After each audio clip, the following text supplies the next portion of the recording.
Hey guys, we got our nice feeding the ducks sound going on there. Hey, yeah, it's your Tuesday show on a Friday.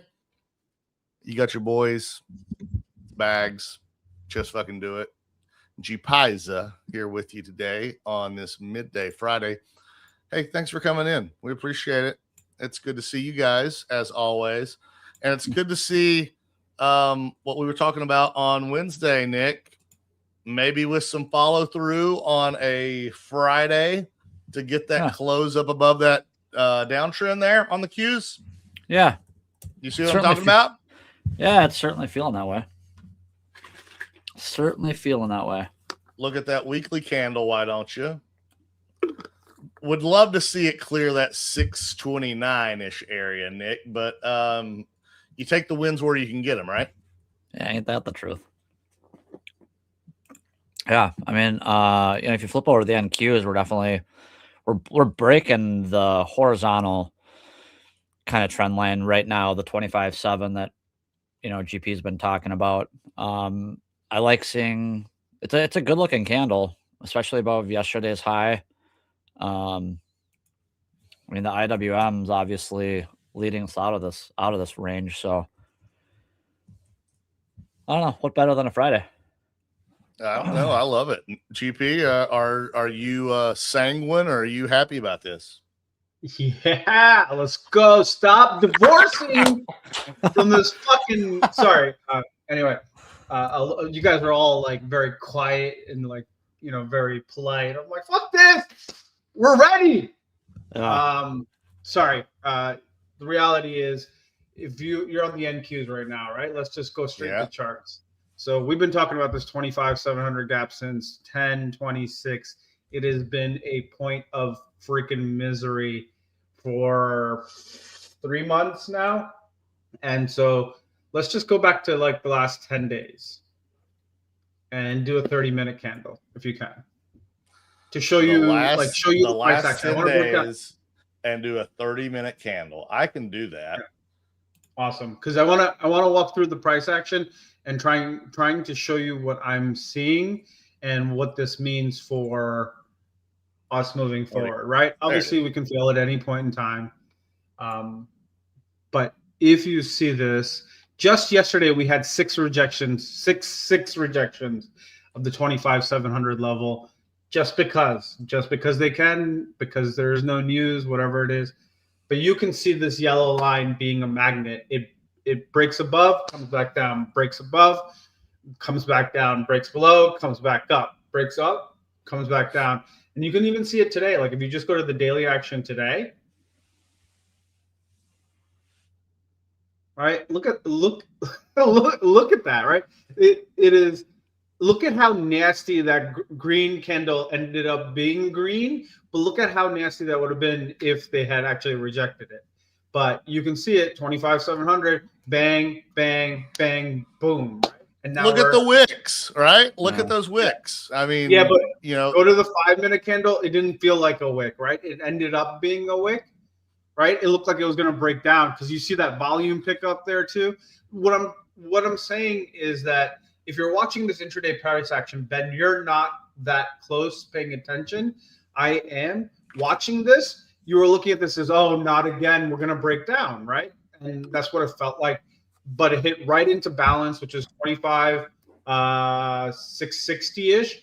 and then reversed hard, right? So the more you learn about futures and balance and stuff like that, the better you'll be in your trading abilities. But it looked like it was going to break down because volume picked up too. It reversed, so the 30-minute candle looks like a wick.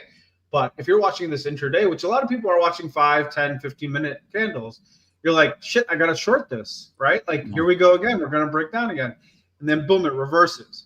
And then you had the rumors come out that the Supreme Court is not going to make a decision. On top of that, be like, oh, now we have the catalyst to go lower because here's another day they're going to punt it. So most people weren't expecting the turnaround there, but right into the balance, and off we go. Are we clear? Not 100%, but we spent the last, so Monday we cleared 25,700. Tuesday we rejected it, but then closed above it. Wednesday we rejected it and closed above it. Thursday we rejected it and closed above it. And today we'll potentially, unless we have the usual I'm going to die into 3 p.m. to 4 p.m. candles that we've been getting. Yeah, which is always possible, right? Like we've seen that play out way too often. Everything's bullish in the morning on a Friday. Things look great. Then 2:15 comes and you see weakness, and then 3 o'clock comes and it's like all your gains are belong to me. Preach. But what worked in 2025 may work for the first couple of weeks of 2026, but does not work the same way. So if you're used to the last 4 months of price action of this fades into Friday, what you want to see is not the fade into the Friday, right? That trend. Yeah. So Nick, are you wanting to see 2,600 to be, or 26,000 to be cleared? I just want to see a close above like 25,950. Right? Like, yeah, I don't need it to go all the way up there. If we could get a close above 25,950 on the NQs, I would be pretty solid and a good breakout on a weekly close. Yeah, I mean, that would be ideal, I think. Honestly, I don't really, I'm long as fuck. I don't really, I don't, I'm kind of sick of the range, and I'd love to see us kind of follow through and kind of move up and out of this, but it's not going to change my feelings one way or another that we're going to resolve to the upside out of here. I was thinking, like, you know, a very, very simplistic way to look at this. And I was actually thinking about Duzio. You know, sad week since he's retiring from stock splits. Yeah, pour one out for him. You know, he always talks about like the brains on the outside, and it's like you look at a monthly chart, we're in an uptrend. You could argue that the last 4 months we're in like a tiny range in the grand scheme of things. Then you go down to the weekly, same thing. Trend is up, but we're in a bit of a range right now. And then you go down to the daily, and even on the daily, we're still in an uptrend. All major moving averages from the 200 all the way down to the 10 are curled in the direction that we want to see. So I should say that the bulls want to see. So before you even go past that, I've still got it on the monthly here. Yeah. And, you know, this is kind of, if I can get my pin to work here, this is kind of what you want to see. Yeah. Right? It's tight. This is kind of what you want to see. A move up, some consolidation. Right? That's what you want to see. Yeah. If you're a bull. Anyway, I think, yeah, no, I mean, I just, yeah, I'd love to see us get out of this range and start to trend. I don't care if it's I would prefer a grind and a melt and allow just the individual names to kind of continue to work and to rotate, as opposed to like us just fucking rocket ship vertical out of here. Because when price moves like that, I feel like it's going to blow off much harder than if it just kind of stair steps and trends. But you've kind of talked to that quite a bit on the last several shows about, you know, the idea behind climbing the wall of worry and kind of what that looks like. And I mean, just based on what I'm seeing on FinTwit, how I'm seeing people kind of like behave and engage, like I would kind of be in the same camp. Although at the same time, they do start to really push this out. I imagine there's going to be a lot of chasing going on There because has to be, right?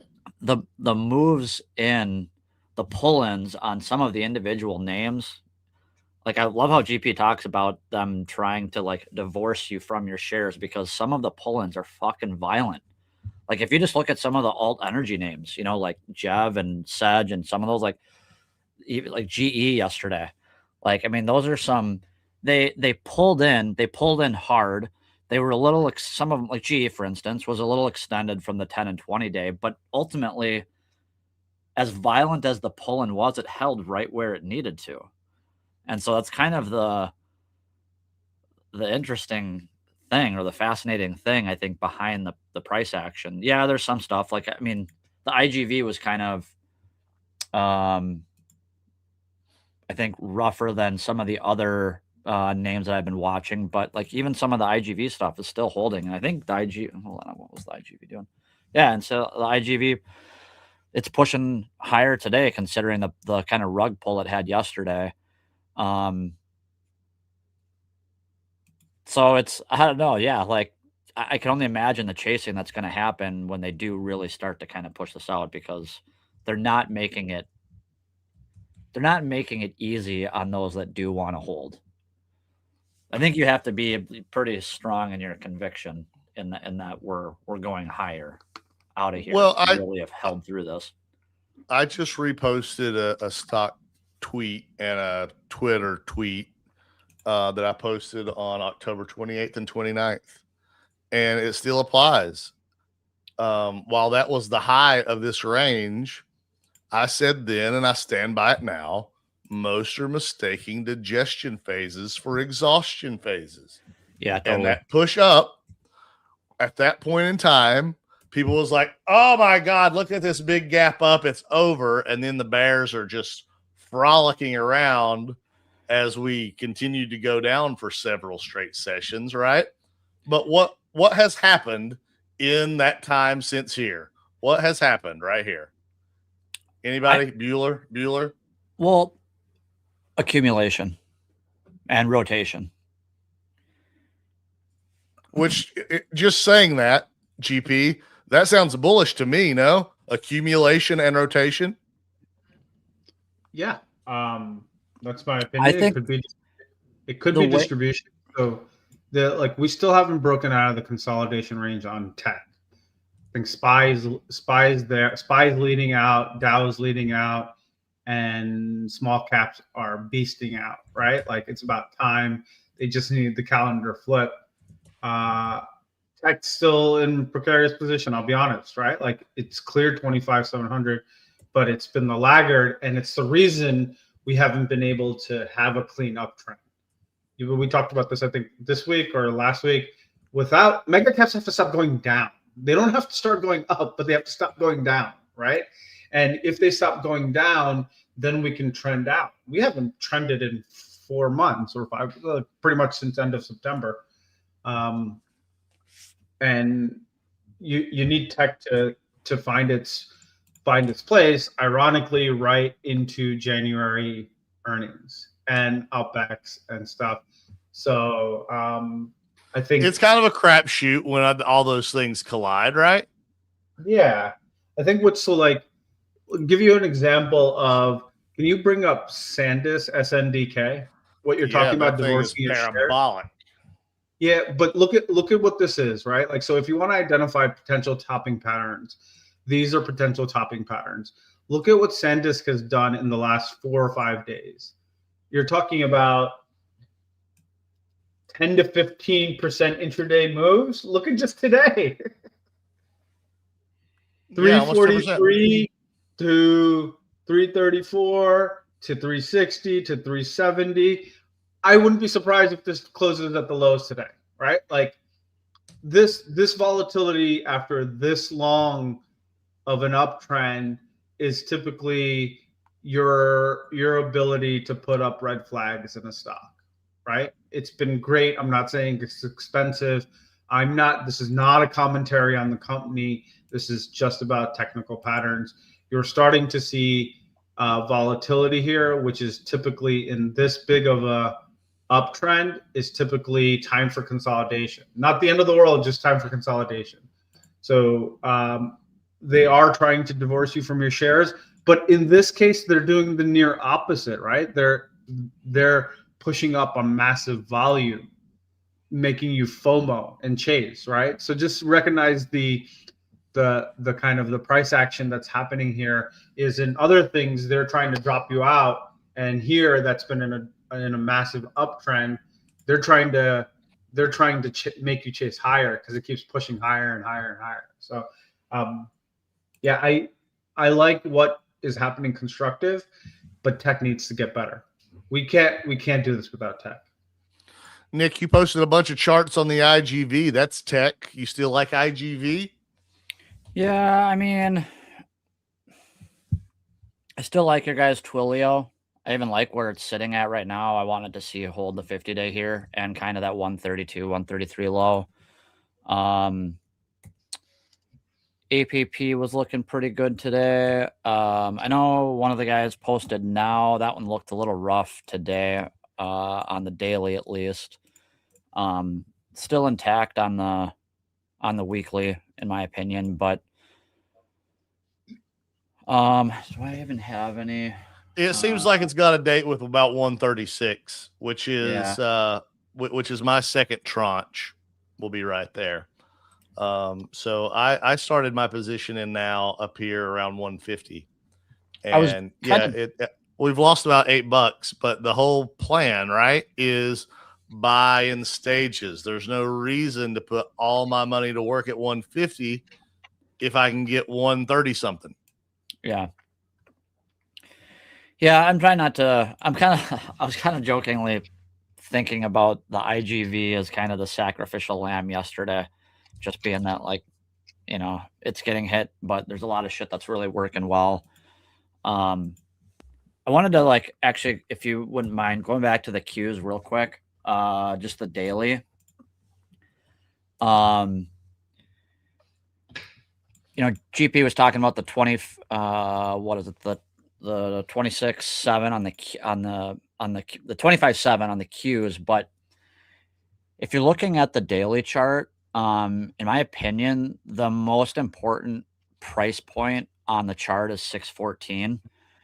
And that's the high of the November 20th and the October 10th sell-off.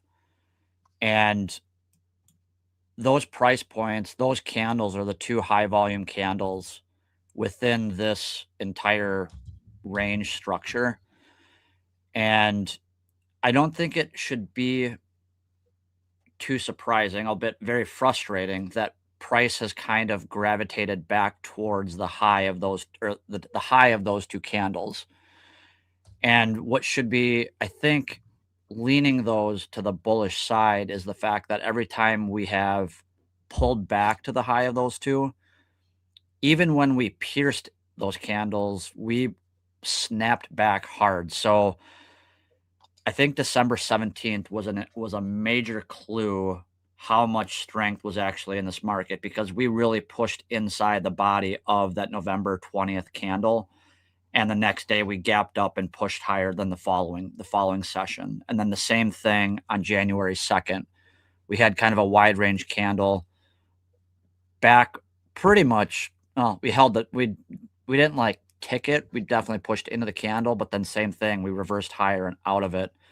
I think high volume candles are important to pay attention to.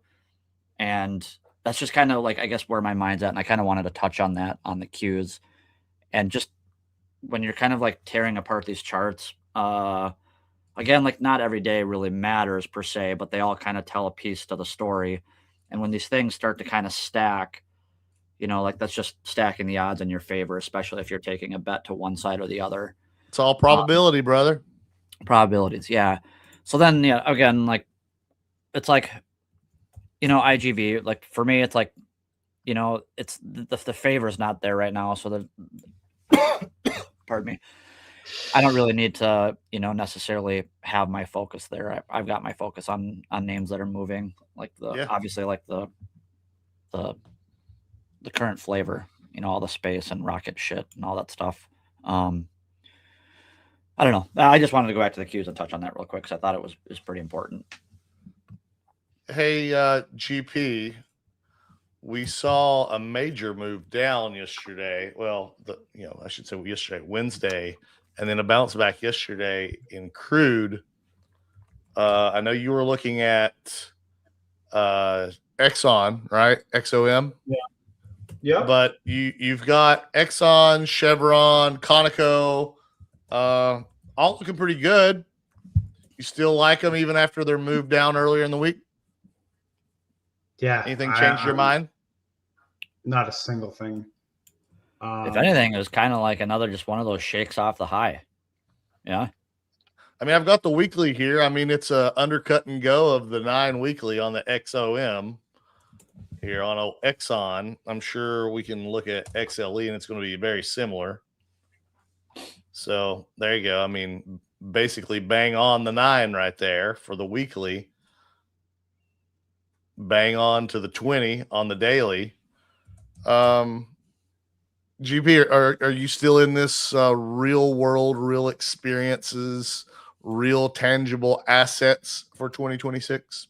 I know we're only 9 days in, but dude, so like for me, they've been the saving grace, right? So like if I told you, we talked about this for the last 4 or 5 months, mega caps is not where I want to be, right? Like they will do what they're doing, but it's where it's the other stocks that I want to be in for the long term. Look at Open today, right? Look at what ONDS has done over the last 2 weeks. It's 50% in 2 weeks, right? Like look at RKT. RKT. Look at Home Depot today, right? Like look at I will continue to harp this thing. Look at that. That's a big move. That's a big move for the best spot there. Yeah. So if you think it's not going to be real world stocks, that's fine. You and I are not going to agree in 2026. That's just not going to happen. But and look at what they're doing to copper, right? Like copper, they're trying to shake you at all-time highs, but this is ready to bust out. If copper can somehow close above the 583 level, sort of, but more importantly, the 596 level today, then you have this potential. We already got Dow transport theory to confirm this week, right? Now we have Dr. Copper to confirm this week, potentially. And even if it doesn't get above that level, it's not the end of the world. I'm not saying short it, but it's telling you that the economy that everyone thinks is in a recession, and I believe what I saw trickle across somewhere is GDP is expected to come across above 5%. And Ben, you talked about this. We talked about this. Earnings in July were the best in 25 years. 25. All these people who are getting fired are helping the bottom line ultimately, right? So real world is where I'm at. Metals continue to shine, which I think should continue. It's in a potential super cycle exiting. That was what I was just talking about in the chat. Is what hasn't confirmed the silver move is that the silver miners weren't participating. And with AG starting to participate here and looking, it's confirming that the silver move is here to stay, right? A little bit of shaking stuff. It's been a lot of volatility over the last couple of weeks at this major breakout level. But what is that? 3 weeks of insane volume there in silver? I got it on the monthly. You've got monthly, two really big monthlies out of the 4. And if you look at the weekly, you've got the last 3 weeks. I mean, not record volume, but pretty up there. Yeah. And then look at, I can go through the list of things I own: SoFi, ONDS, Him sucks, but It does. Yes. I told you that. I told you that in October. It's okay. I'm not worried about it, right? Like it's not. I still think it's part of the cycle of real world. It's just not behaving well. It looks like it's going to break down. Fine. If it does, it does, right? If you get an opportunity to buy 24, 25, I think it'd be a gift horse, right? Intel is doing really well, which is not necessarily real world. But just what else? Rivian is doing well. Tesla, bring up the Tesla chart. Well, I literally had to held the trend line to like. I know everyone's talking about the trend line, but here's something a bit more important. Go to the weekly. We're on the weekly. Yeah. So 20 week moving average, the rising one. Green. Right? The green one. Tagged. Look at the one that it tagged right before the earnings breakdown in October and is surprise to the other side. What's the green? The 20. The green is a 20 week. Oh, 20. Okay. Right. Now look at the rising 20 week from the week in October of 2024. From 2024. Right here. Yeah. You see how it was trying to break out there and then had two back-to-back red candles and then dojied off the weekly 20. Yeah. So like like one of the biggest real world impacts is being able to drive yourself right now. I was at my dad's house, drove to my house yesterday, didn't touch the steering wheel once. So Rivian, Tesla are looking good. And tech is still weak. Microsoft still rejecting the 200 SMA and stuff like that. So yeah, to answer your question in a very, very long-winded way, as is the GP way. We're used to it. Go on, brother.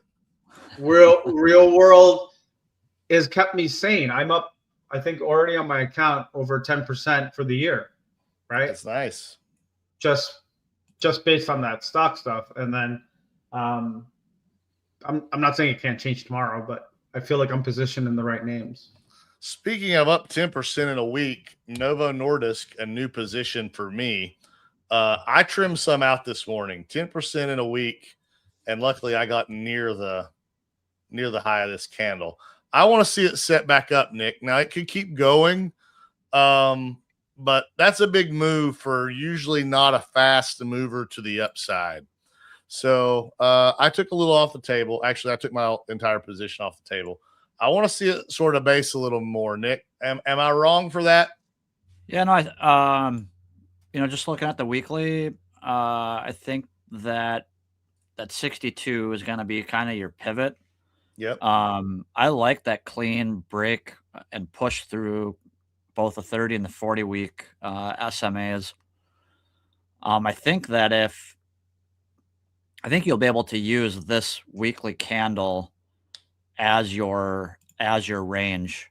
So like if you're looking to add on weakness, I think, or I'm sorry, get back. You said you sold out. Yeah. I mean, if I have to buy back at 52, it's not going to break my heart, right? Yeah. I think if you're looking to re-enter, I think like 55 to 57-ish is going to be kind of your zone to re-enter, especially if this candle sticks.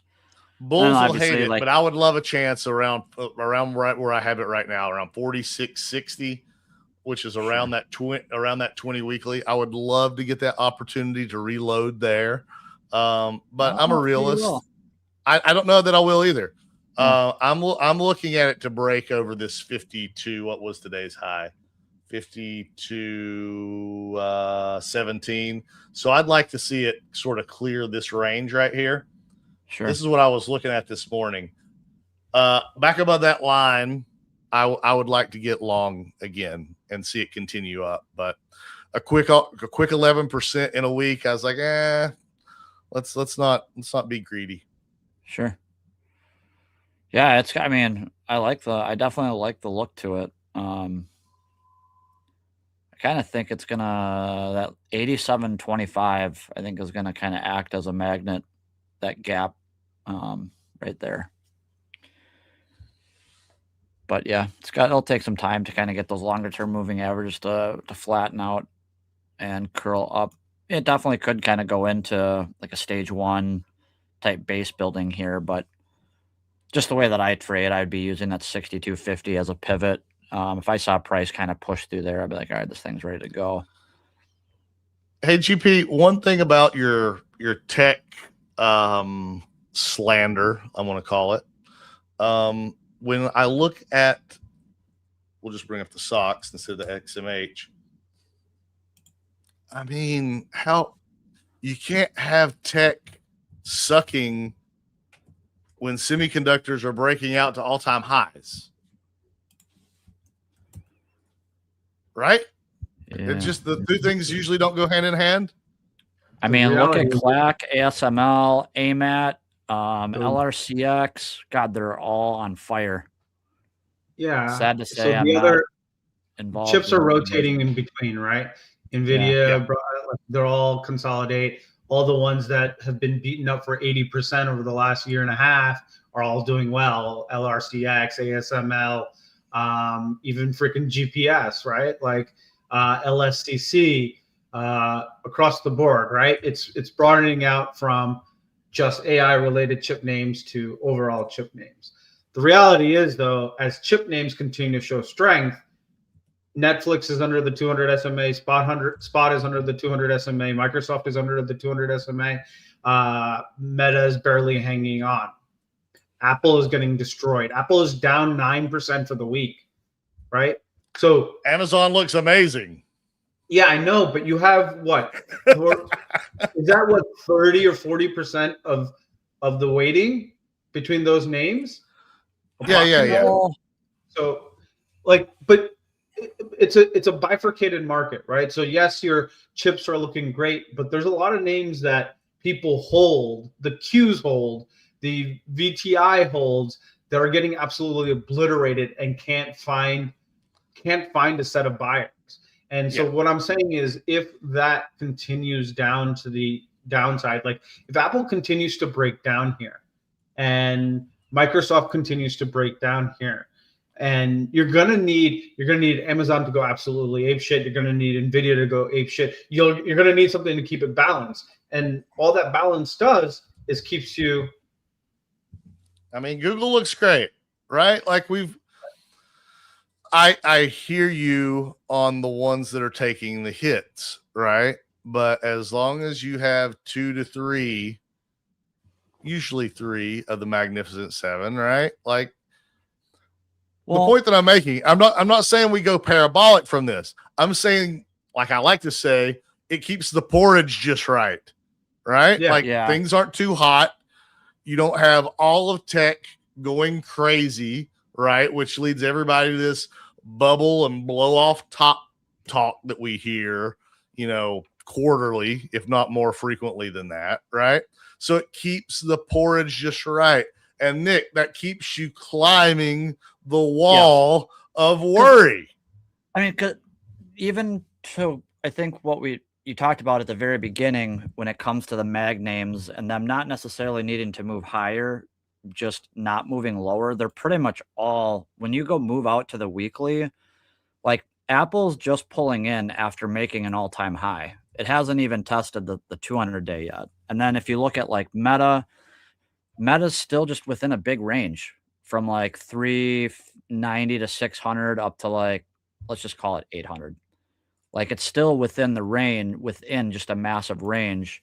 Microsoft looks a little bit rougher, but it's still sitting above the prior range, which is at that 465. And so now it's in a 465, 560 range. Like I wouldn't be surprised to see something like, let's say, the bottom kind of fall out in Microsoft and Meta temporarily, just to kind of like, shake the tree a little bit and then watch them reclaim those lows and then we rip. I don't know. I think the mag names actually look really, really good from that perspective. I said this on Wednesday's show, right? Like, I would have been happy to take a position in Apple on Wednesday. I'm not getting long Apple because I already have enough mega cap tech exposure. But if I was looking at this name, I would have started tranche 1 at $260. Yeah. I'm not saying that I'm not doing it because I don't want to be in Apple, but if I were looking to do it, I would have bought my first piece right there, because you're exactly right. You're basically retesting this former all-time high, right, that we hit twice, and until it breaks down below that, it's only a retest. Now it could go lower, and that's the reason why that would be my first tranche. But anyway, yeah, I'm just saying price made an all-time high. What, 1, 2, 3, 4, 5, 6, about 6 weeks ago, and now we're just pulling in and correcting. Yep. I think you definitely have a zone in Apple, probably down to like, probably as low, so long as price. Obviously, this would be in hindsight, but you have kind of a zone from 240 to 260 to get involved in Apple, and the trend still remaining intact. I think if that 240 gets taken out, it'll probably price will at that point then be below the 40-week or the 200-day, and I don't know.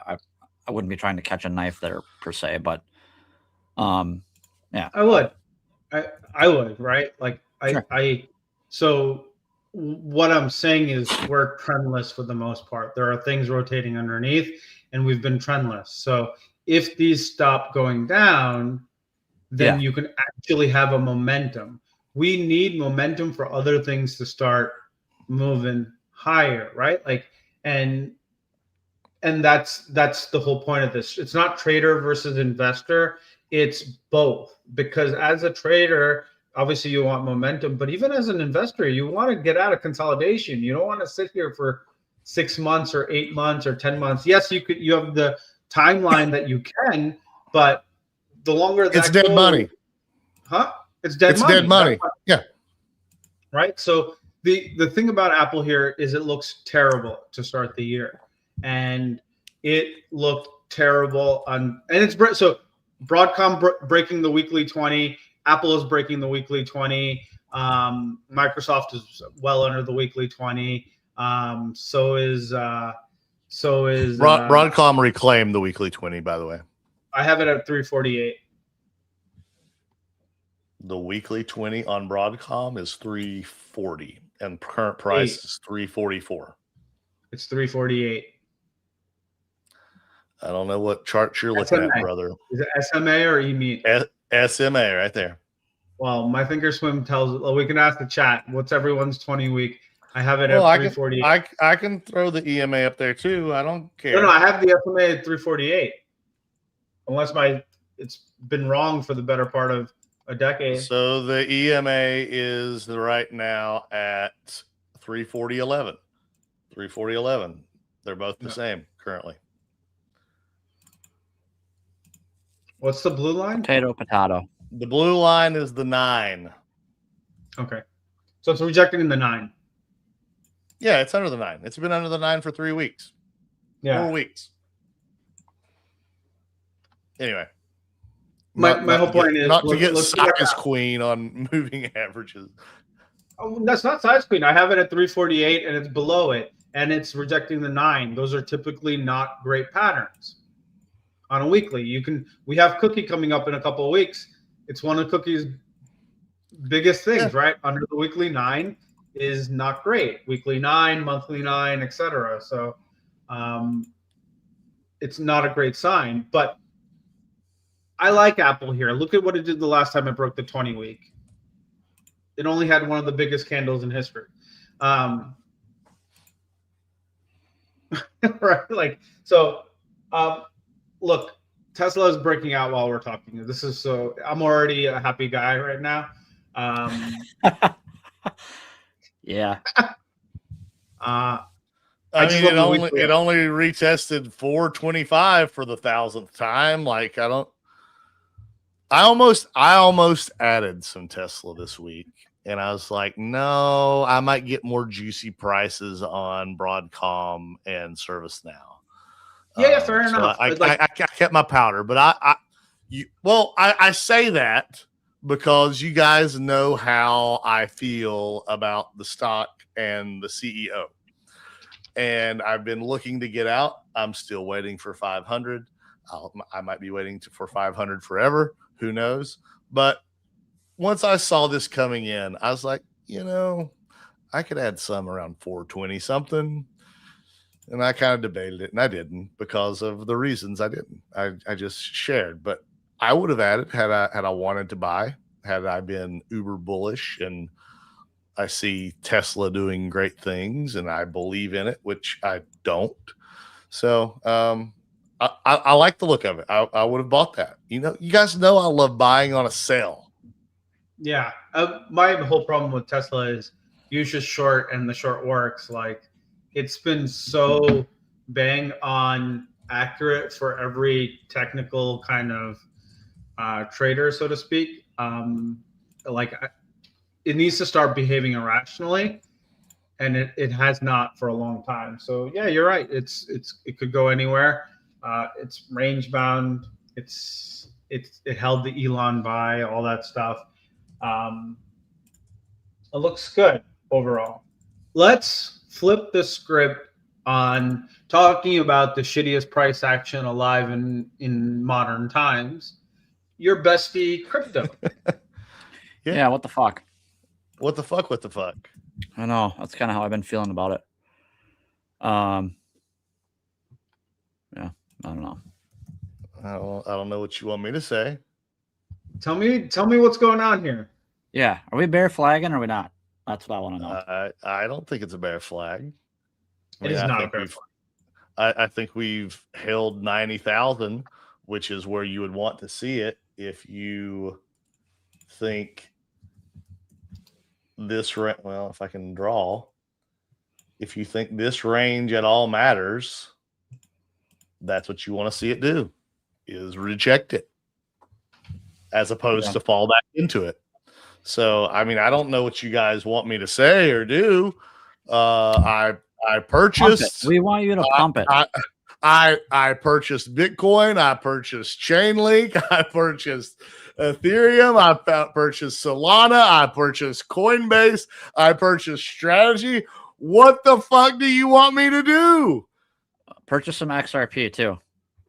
XRP looks good. I've never been a huge XRP fan for a lot of different reasons. But if I were so inclined, I would be buying it off of where it's at right now. You hate to see that I haven't looked at the weekly, so you hate to see that. But from the daily performance, I usually look at the 4 hour and I'll look at the weekly. I think I would want 210. You could convince me to buy 209. But I'm sticking with my Bitcoin, my Ethereum, my Solana, and my Chainlink. They have done well for me, and when things start getting frothy, sure, I might throw some degen money on a Sui or a Shiba Inu or a Dogecoin, Pingu. All right. But Pepe, right? Like there's all kinds of shit you can throw shit at. But I like sticking with the classics. But what more do you want me to say? I bought. I bought. Do you need me to buy some more? No, I just want to know what the fuck is going on, right? I think that's I actually did buy more Strategy the other morning, right? I bought it on, what was that, Wednesday or Tuesday morning? One of these mornings, because it was Tuesday when I first got back in. Yeah. And then or added to my position. And then I bought somewhere around 160. Today's Friday, so that would have been Wednesday. Yeah. So, we're right where we're at. There's going to be forced buying in this thing. We talked about this on Wednesday's show too. I wanted to get as close to 155 as I could on my purchase on Strategy. And that doesn't mean that that's my stop loss. That's just where I think is a zone of interest. So, I've bought for the last month. So I'm doing my part. I try to get there before everybody else gets there. Fair enough. I'm in with you on strategy. You know, I'm heavy coin, so I don't really believe in alts the same way you don't believe in Tesla, or coins. Well, you in shouldn't general. believe in it. You shouldn't believe in alts like that. Like I don't believe in any of the coins either. I just believe in. You'll get them to do a pump, right? Like they all pump, and you'll find one that does some stupid 50 bagger that you've never heard of, and you're like, damn, I missed that. Well, you missed it because you didn't know anything about it. Yeah, well, all coins. I don't actually believe in any of the coins. Just like I don't believe in gold and silver and all that other stuff. This is not a thing. My general consensus is that if it makes you money, people will try to claim it as whatever asset it is over time, and stores of value and all. It's all narratives, right? So, to me, I believe more in stocks like Clorox and stuff like that because they actually produce and they return income and stuff like that. But that's just a general thought process on the store of value and what the returns of fundamentals and stuff like that is. Not fundamentals, but when they're returning cash and all that other stuff. Speaking of returns, Costco. Yeah. It's returning they return a lot of shareholder capital, but this looks like the last time it consolidated. It is the most expensive stock on the planet. You buy on dips, and then you just sit and relax for the most part. What do you think of Target here? I think Target looks fantastic. There is just too much overhead supply in this name, and I think they're trying to right the ship. I just don't know if they can. Sure. There was your range to buy on Target. What's that? I keep Target on my watch list. I look at it all the time. Not that I plan on buying it. I just think retail's too heavy, and with my position in Amazon, it just doesn't make sense. But I think there was the place to buy it, right? Like, you got all these. I have that same channel that you have drawn on there. You get another chance to buy that right shoulder. That might be a good one, right? Like if it comes back in rejecting this area and then comes back into that 90, what is it, 95? Yeah, if it does one of these, is what you're saying. Yeah.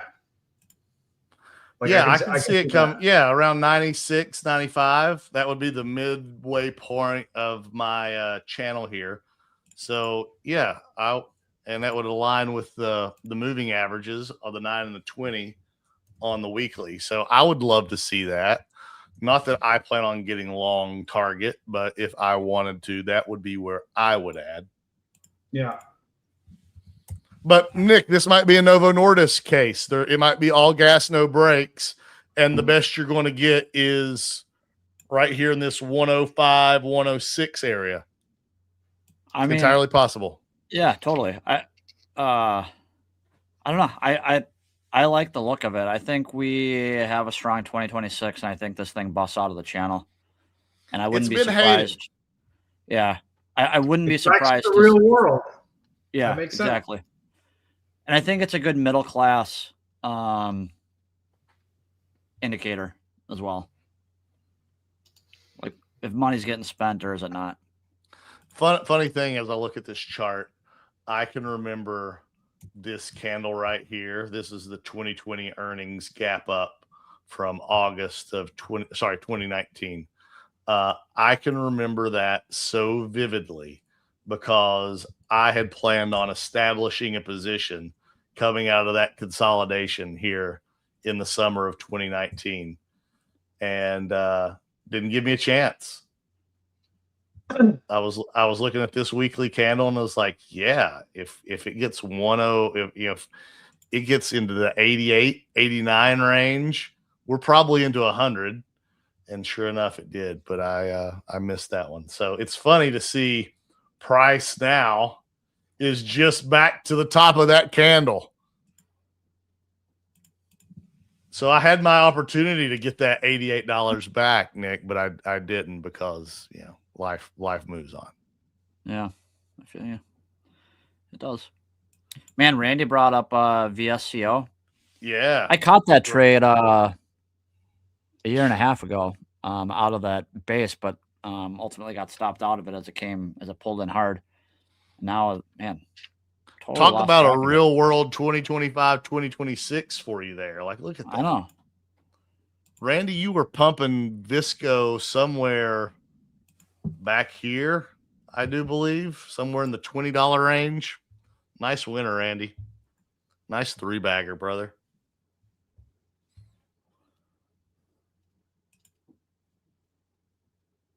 Wow, this hour has flown by. We're already at 51 minutes. VPA brought up Nike. GP, are you still in Nike? No, I define risk on names that I'm bottom fishing.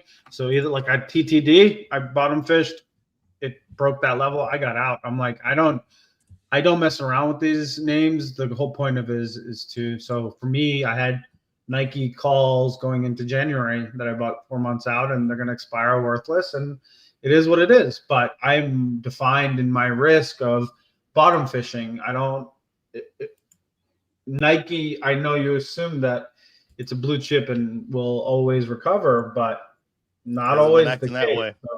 This is it's not been acting that way. This is what, 4 years of down. Yeah. So like to me, it was defined risk. I'm not just going to blindly buy these names unless there's a better trend. As I was telling Randy earlier in the chat, I'm always late, but late gives me mental capital, and I don't want to bottom fish and stuff. So yeah, if I were interested, I would want to see it above this $71 level. Nick, anything you see on Nike that you care about, don't like, piss on it, move on? I mean, it has actually the same look to me as Target. On the weekly, very symmetrical, descending channel or descending wedge. I think if I was going to say I like it, I like the potential for the higher low here. Price got rejected at the high end of the channel, and whatever week that was, the December 15th candle, price obviously sold off hard, but then lower price was ultimately rejected, and it's looking like a higher low is getting put in. So it's not like I think if I was really going to trade it, I would wait for price to kind of push up towards 80 and then kind of tighten up right there. And I'd be looking for kind of a momentum, like a breakout trade from there versus trying to buy the breakout of the descending trend line. Yep. It would be I honestly think it'd be, if it does play out that way, I think it'll be kind of a pretty setup. But I've been kind of posting them on StockTwits as we've been talking about them.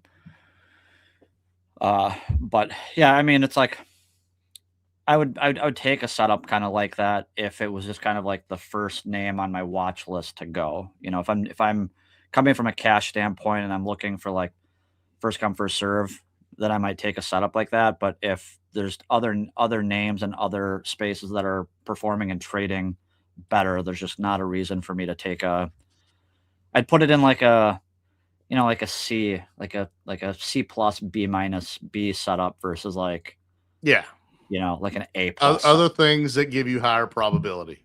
Yeah.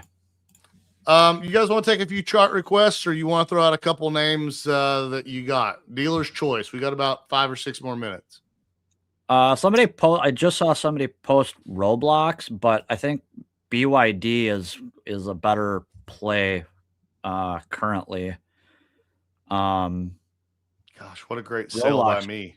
Pulled in hard. Yeah. BYD is actually, I like the setup in BYD. I think it's getting ready to kind of, the trend is getting ready to resume. It looks good.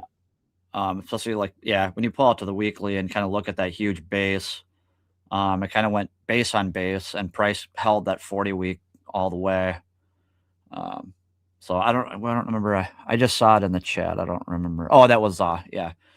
Right. That's what you're looking at here. Yeah. Oh, John, what's up?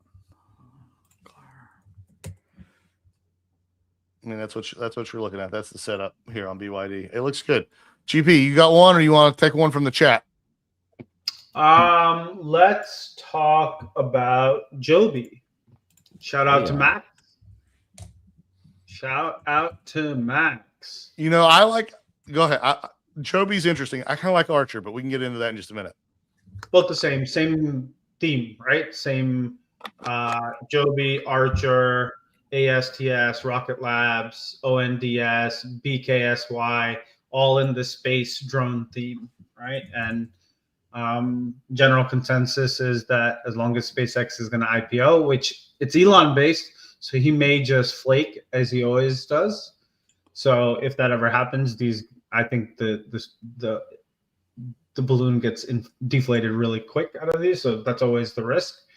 Funny how people treat SpaceX a lot better than they treat Tesla. But yeah, so Joby is, to me, looking really good. It is literally consolidating above prior all-time highs and backtesting the base and stuff like that. And so this is a name that, if it catches fire, will get really, really hot very quickly.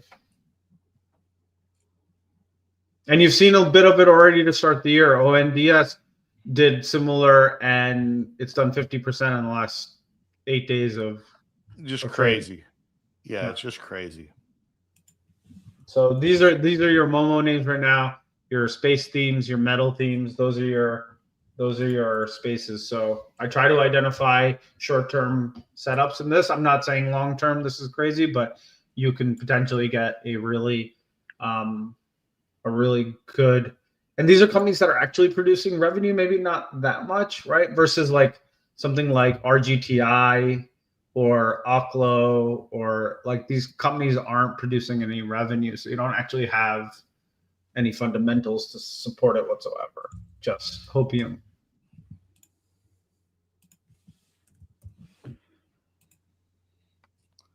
I'm glad to see John Stairs here. You know, guys, I don't trust Stairs. They're always up to something. And there's your dad joke. There's your dad joke a little early. You've missed it, GB. You've missed it, GB. I haven't done it in like 3 shows. You missed it. I know. I agree. I want more of them. Like well, just seeing John Stairs at candles, I was like, stairs. I don't trust Stairs. He's doing a monumental dopamine cleanse, so he's off the socials, I think, for most of 2026. Wow. I believe.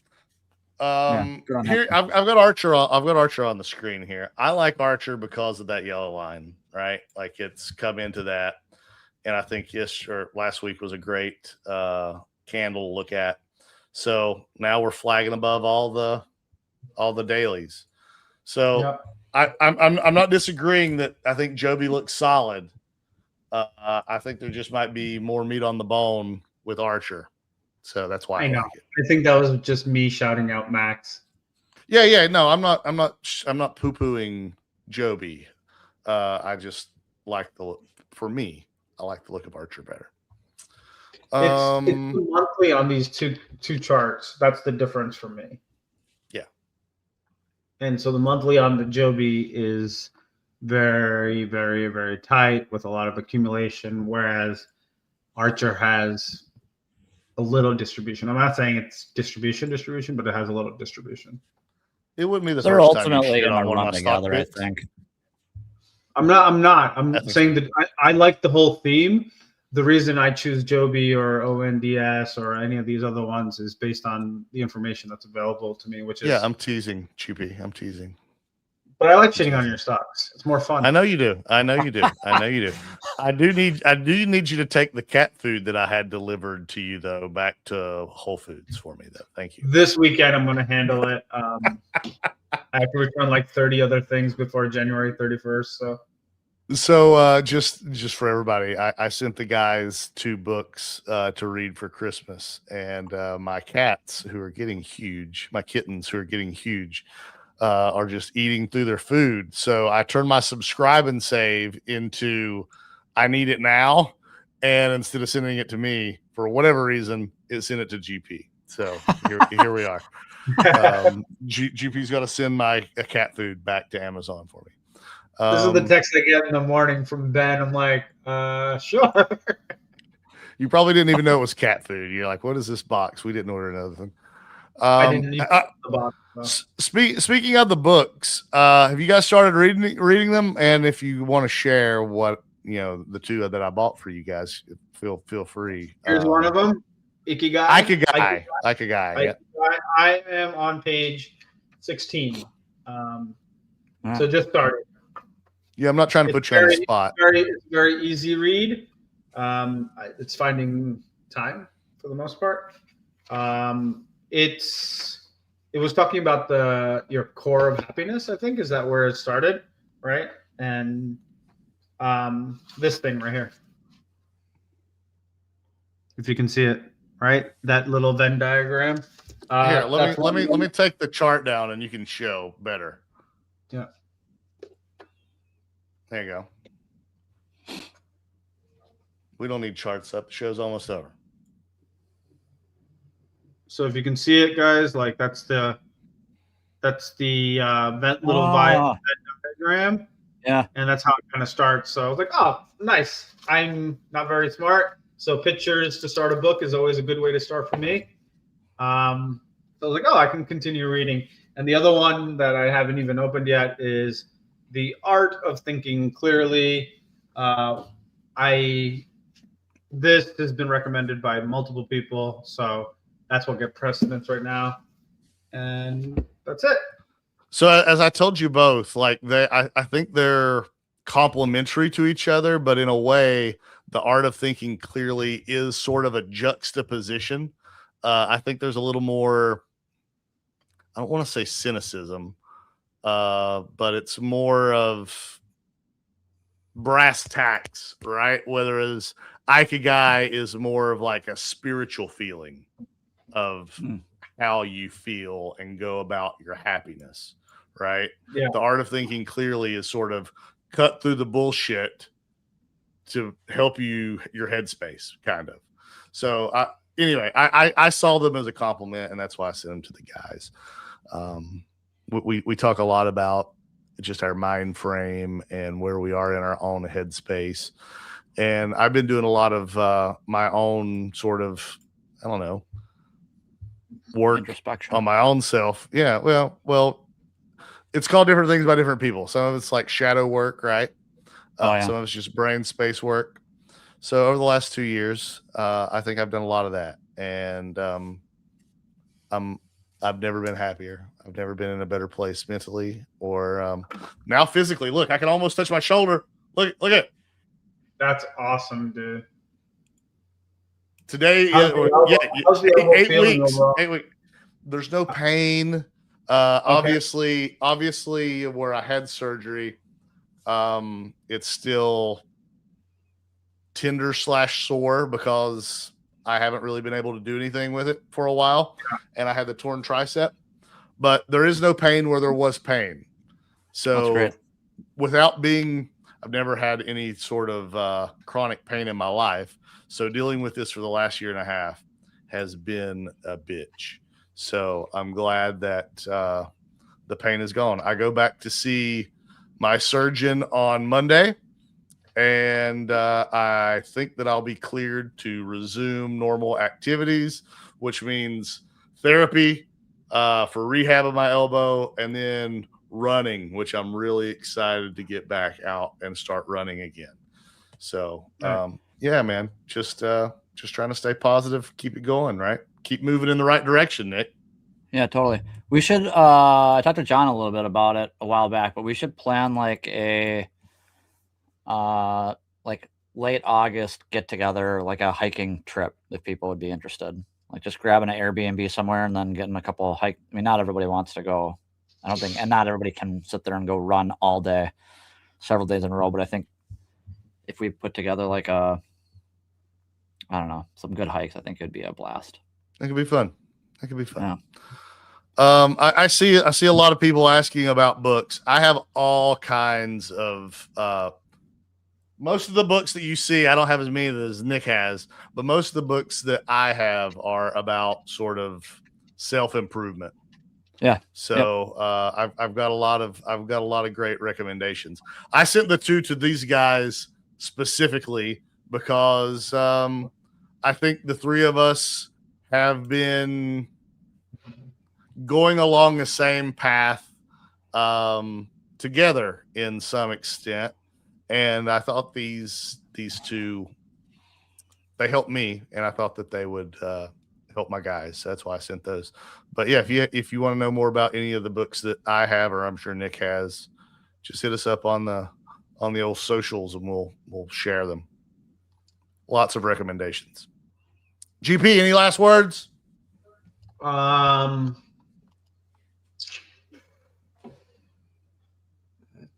really. Have a Get good weekend. fucked, trolls. Disconnect. Yeah. What I will say is, I think for all of us, we're generally right on longer term direction, right? Outside of short term stuff. So if you're listening and you're paying attention to our podcast and you come in weekly, think about all the sometimes they do contradict. I'm not saying that they don't, but that's looking at shorter time frames. But think about what our underlying general thought process is on this show and how it can help you be a better 2026. I love that, GP. Nick?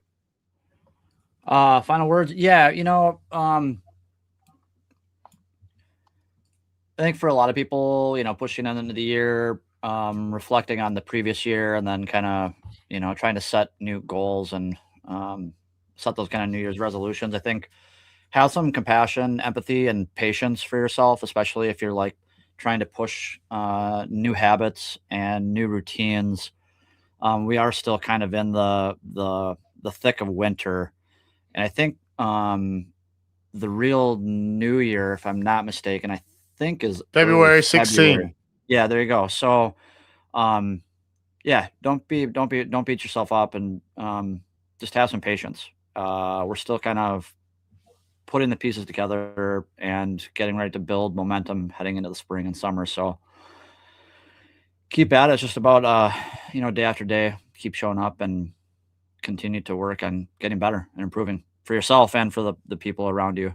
I think that's really what we're all kind of trying to do, especially those of us that are, dads and fathers, grandfathers, husbands, even friends. So yeah, again, hit us up on the socials if you guys ever want to chat, you want to talk, that kind of stuff. I'm definitely excited for, not to switch topics, but just per the conversation with StockTwits, I'm excited for them to kind of branch out into new things, because I think the storytelling piece could be really, really beneficial for a lot of those out there, especially either people that listen to us or people that are kind of in our circle, because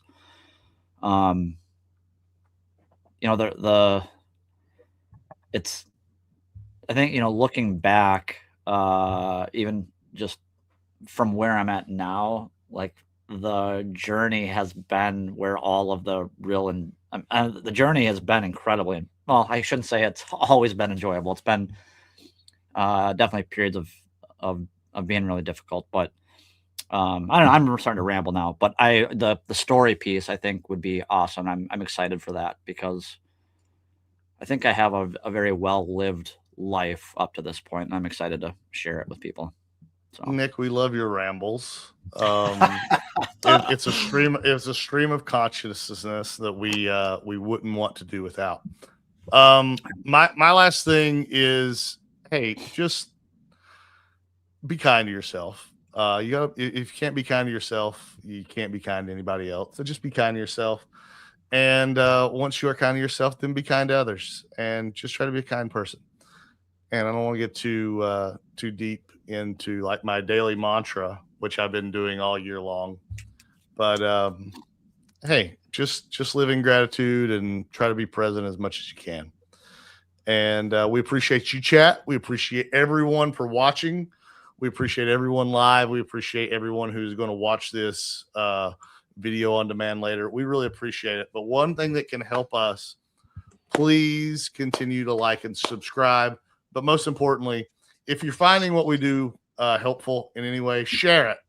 We're going to be better this year in 2026 about sharing our clips specifically from this show and hopefully the Stock Twitch show in the future.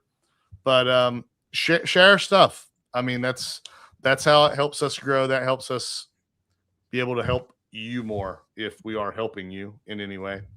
And I think we all have some wisdom that we can share everyone. I'm a big believer in each one, teach one.